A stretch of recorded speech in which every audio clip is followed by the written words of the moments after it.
Any recovering people pleasers in the crowd? I know I am probably the biggest recovering people pleaser out there. I used to be so bad. I used to do anything and everything to make sure that people didn't get offended, that people didn't get angry, that I didn't cause anybody to feel badly, that I didn't ruffle any feathers or shake anything up. I was just towing the line my entire young adult life up until probably my mid to late 20s, probably even early 30s. I was just trying to make sure that nobody got angry at me, that I didn't upset anybody, and I just did what I perceived everybody else wanted me to do. The result is that for the longest time, I was miserable. It was exhausting to try to please everybody all the time, and I was totally losing myself, who I really am, in this motion of trying to do what I thought other people wanted me to do. Well, today, what I want to talk about and what I want to share with you is three things that I avoided like the plague during my time of people pleasing, but that through the process of developing and mastering my leadership communication, I've been able to realize and learn that these three things, instead of being the negative, anxiety provoking, negativity building things that I thought they were, are actually tools that we can use in order to advance our communication and to lead at a higher level. And they are three C's that once you understand their true purpose and their true potential, you can also embrace them the way I did, even as a huge people pleaser. Are you ready to know what these three things are? Because I'm excited to share them with you. And so excited that the words aren't coming out. Anyway, stick around because we are going to talk about the three C's that can completely alter the way you communicate as a leader. You need confidence to move forward. Without confidence, you can't really achieve that dream, desire, calling, or lofty element, venture that you've had in your heart to do.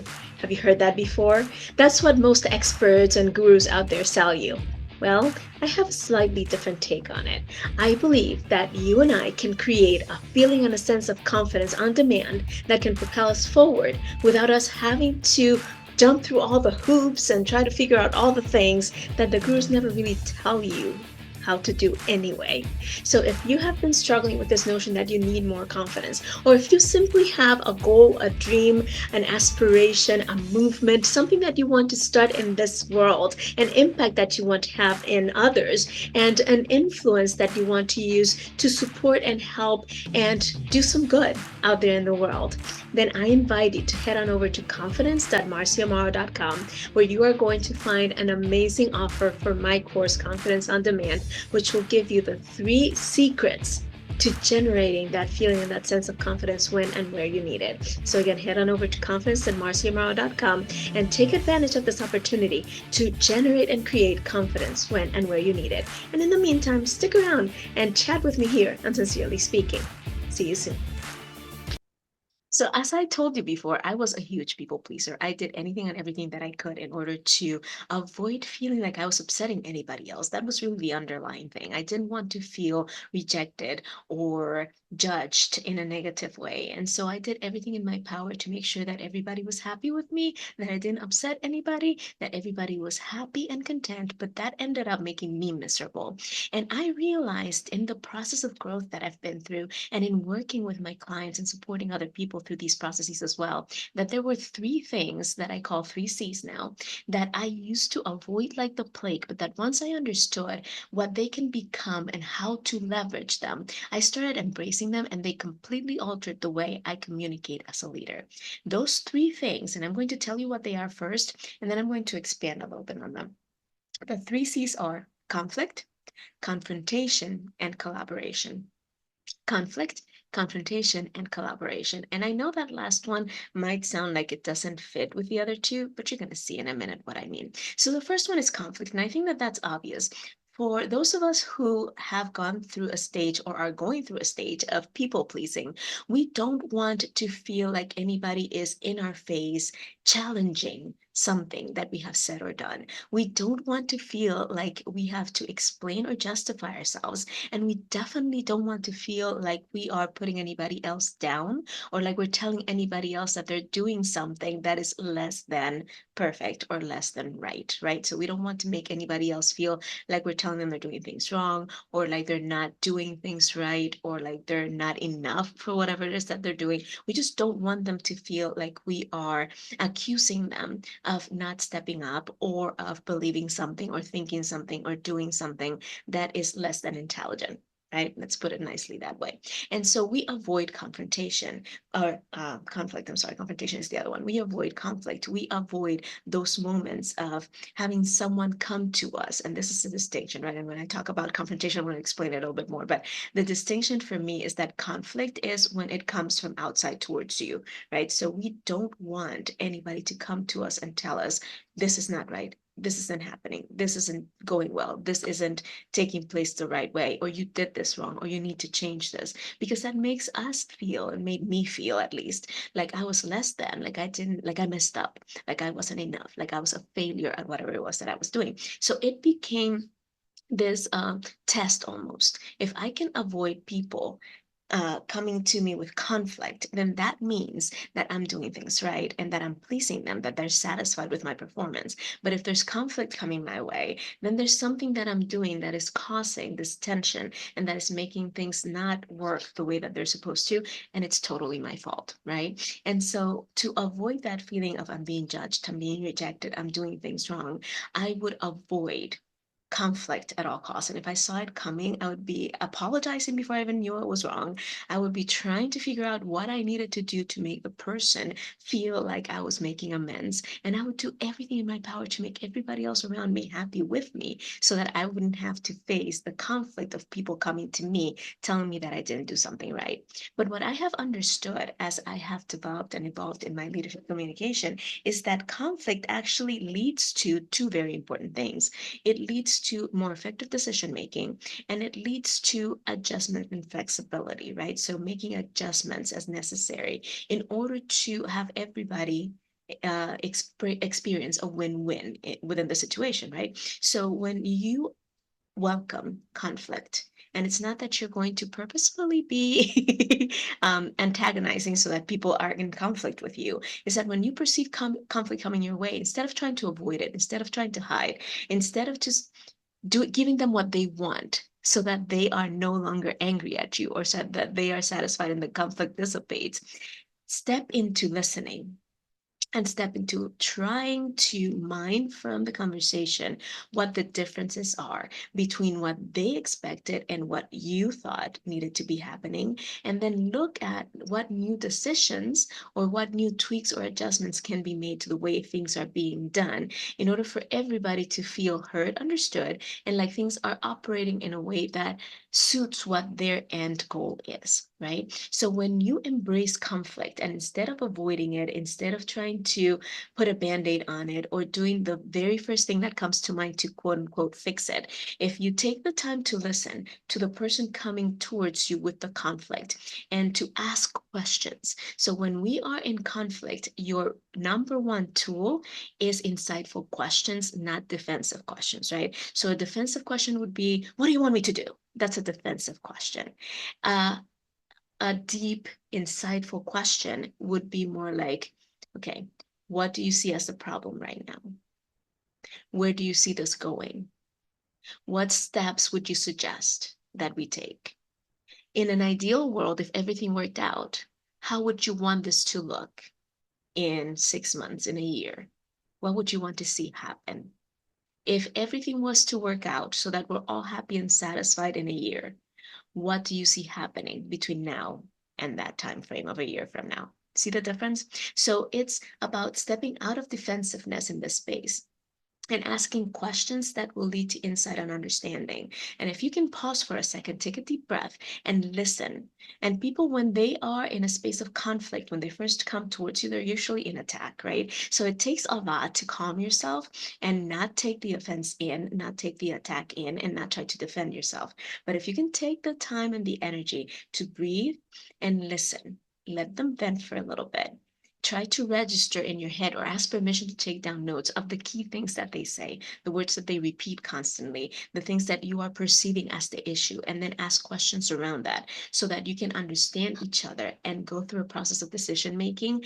Conflict can be your greatest gift in making adjustments and making modifications so that the end result is better collaboration, which we will talk about later, but better collaboration, better understanding, and a win-win-win for everybody, decisions that benefit everybody involved, right? So that's conflict. The second one is confrontation, and I kind of mixed them up a little bit at the beginning, but I'm going to separate them now, right? Like I said before, conflict is when the issue comes towards you. Someone else comes to criticize you, to attack you, maybe even, or to bring something to your attention that you are responsible for, or maybe even at fault for, if you want to use that verbiage, which I don't love. But then confrontation is when you feel compelled to go and bring something to somebody else's attention, right? So confrontation is when you are the one who notices that something is off, who finally realizes that you need to do something about it and have a conversation around it, and who sees the benefit and the necessity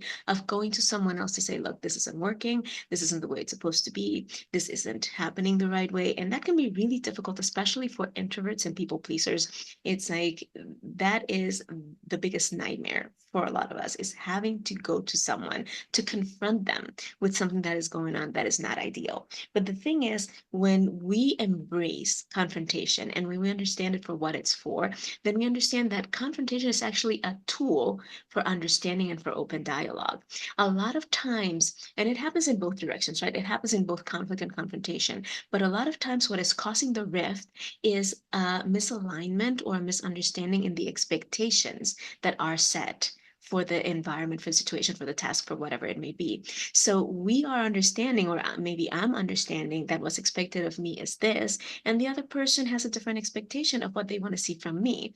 And in confrontation, it's the other way around, right? So I have an expectation of what want to see from you, but you have a different expectation or a different understanding of what that expectation is. So it hasn't been communicated properly, or it hasn't been agreed by both parties, or it has just not been communicated properly. And so what happens there is that we are getting angry at each other, or we are getting in a space of butting heads, or of not being able to move forward. But each of us is thinking that the other one is at fault because we're not clear on what is being expected, right? We're not clear on why the other person is even upset or angry. We're not clear on what is really happening, what is really suffering, or what is being put in jeopardy because of our misalignment. And so when we embrace confrontation, and when we go forward and we take the tool of clearing boundaries and clearing expectations, right? And I'm going to talk more about that in a second. Then we can open up the space for better understanding of where each other is at, and for opening the dialogue to see whether we are really all in agreement that this is what needs to happen, or that this is what should happen, or even that this is what happened in the past, right? So when you are in a space of clearing boundaries and clearing expectations, the first thing you need to do is sit down and ask yourself, okay, was I clear on what I'm willing to do and what I'm not willing to do? Was I clear on what I expected the other person to do and what I was hoping to see at the end? Was it clearly stated that this should lead to this and should lead to that?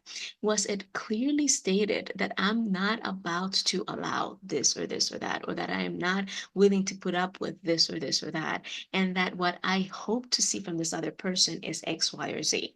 Right? When you can sit down and clarify for yourself first what it was that you were expecting, what it was that you were hoping for, what it was that you were thinking would happen at the end of the process, then you can really invite the other person into a conversation about, okay, look, right now I am feeling, and this is where whole messaging and the I statements that we usually hear about come in, right?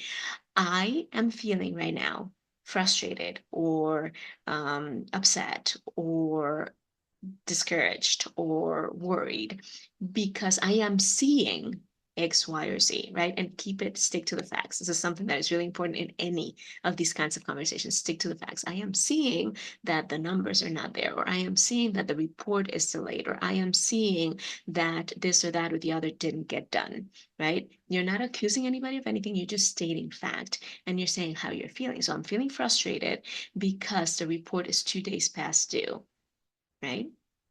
That's how you're feeling, and that's stating fact. And then it's the invitation to a conversation. It's like, okay, I'm not looking for excuses. I just want to understand. Am I really seeing this right? Is there any other way I should see this? Listen to those two questions. Am I seeing this right? Is there any other way I should see this? You're not accusing anybody, right? At that point, the person might be like, oh, I thought that the report was not due until next Friday. Or there was a miscommunication here and we're still waiting on this, so we still need this, right? Or there's this information that's missing, whatever the case may be, but you're inviting the other person to explain what's going on and to help you see things from their perspective without immediately accusing them of doing something deliberately wrong, right? And so then the next thing is when you open the dialogue is, okay, let's clarify, you and I, what the expectations are for this or where the boundaries lie for this. This is what I was thinking that I would see from you. It's this and this and this and this. Is that what you understood? Right? And have a whole conversation around what you anticipated, what they understood, where the gap was, and how far you're willing to go to meet in the middle, right? Because sometimes we expect people to do certain things that they don't want to agree to. They don't feel it's right or they don't feel like they can do. And confrontations open the space for that so that then you can make a decision, an informed decision about how to move forward in that space. Because now you know what you expected, what they are willing to bring, what they expected, and you can figure out how to meet in the middle or maybe even exceed those expectations now that you're clear on the guidelines and the parameters of that decision. Makes sense? And then the last one is collaboration. And that's something that a lot of people don't understand. But I think that as part of this conversation, right? Like you have conflict, confrontation, and then collaboration. Collaboration is a good thing. And we know it's a good thing. But maybe because I have been living under the banner of being introverted for so long, collaboration feels heavy, especially for those of us who feel like we need to carry the weight of the collaboration, whether the other people do or not. Like when I was a teacher, I used to get a lot of resistance from students when it came to things like group work and projects and things along those lines, because there was always one student who felt like they needed to carry the weight and that the other people would coast in the project, right? So for those of us who are introverted, we usually end up feeling like we don't speak up, and so we end up burdened with more than we're supposed to because we don't stand up for ourselves, right? And so collaboration becomes one of those heavy things that we want to avoid at all costs. Like my thing was, and a lot of my students would say, can I do it by myself? I would much rather do it on my own than end up fighting with these people or feeling like I have to put up with the confrontation and the conflict because I want to do this collaboration and I want to do it right. So when it comes to collaboration, what we need to understand is that ultimately collaboration can lead, when we embrace it and when we do it properly, it can lead to great alignment and to moving forward faster because there is strengths that we each bring into a project, right? And even when you have people who seem to have on the surface similar strengths, I guarantee you that if you dig deeper, you're going to find one person that can compensate in one of their strengths for another person's weaknesses, right? And so you start filling the gaps and making sure that nothing is wasted and that nothing goes by the wayside. And so when you embrace collaboration, and when you start putting things in place to make it easier for people to collaborate with you and with each other, and you collaborate with others, then you're going to see how much further you go, how projects start falling into place, how things start happening that you didn't anticipate or expect. And so when it comes to collaboration, the key here is prioritizing. The skill that you're going to bring, the tool that you're going to use is prioritizing. And it starts with identifying and recognizing the strengths in every person of the collaborative group, right? So I'm really strong at speaking, I'm really strong at listening, I'm really strong at writing, but somebody else might be really strong at the numbers, and somebody else might be really strong at the design or the, I don't know, aesthetics of the thing, whatever the case may be. But sorry, when you start from a space of recognizing and identifying the strengths of everybody in the group and the weaknesses of everybody in the group, then you can start figuring out how to fill the gaps. Then it's a matter of prioritizing what tasks get to be done, which have to be done first so that others can be done after those are completed, and who would be the best fit and the best match for each of the projects. What I have found, and what I found as a teacher and working with my clients, is that a lot of times when collaborations fall flat, or when you end up having people who coast, is because they get pinned into doing something that is not in their strength zone. That is not something that they feel strong doing or comfortable doing. So they start falling into procrastination because they're uncertain and they feel like they are not enough, or like they don't have enough skill, or whatever the case may be, in order to do the thing that they're being asked to do. So if you can start from a point of prioritizing strengths and then trying your best to align and to match the task that is given to the person that has the greatest strengths that could move that forward, then you're going to see that things start falling into place a lot faster, because everybody's operating from a position of power and an upper hand, so to speak, right? They're operating from a space where they know they have what it takes to do what needs to be done. And so that changes the whole dynamic of the process, that changes the whole experience. And in the end, it leads to great collaboration and great alignment. So, the next time you find yourself in a space where there might be confrontation, conflict, or collaboration that feels heavy, and you are tempted to give in to your people pleasing piece and just make everybody happy and just get it done yourself and get it out of the way, understand that what you really have in front of you is opportunities to advance in areas that are tricky to advance in, like decision making, like alignment, like opening up the dialogue and the conversation, and getting in alignment really with expectations and boundaries, and what the end result is that everybody's working towards. And these are great opportunities to grow, not just you, but your team if you have it, or the people that you are working with, whether it's your family, in your business, your employees, whatever the case may be. It's a great opportunity for growth and advancement. So instead of thinking of these three things, conflict, confrontation, and collaboration, as nasty, dirty words that you want to avoid, think of them as opportunities to grow, to connect, to expand, and to help others do the same. I hope this has been helpful. If it has, please share it with someone that you love, and I will see you next time here on Sincerely Speaking. Bye bye.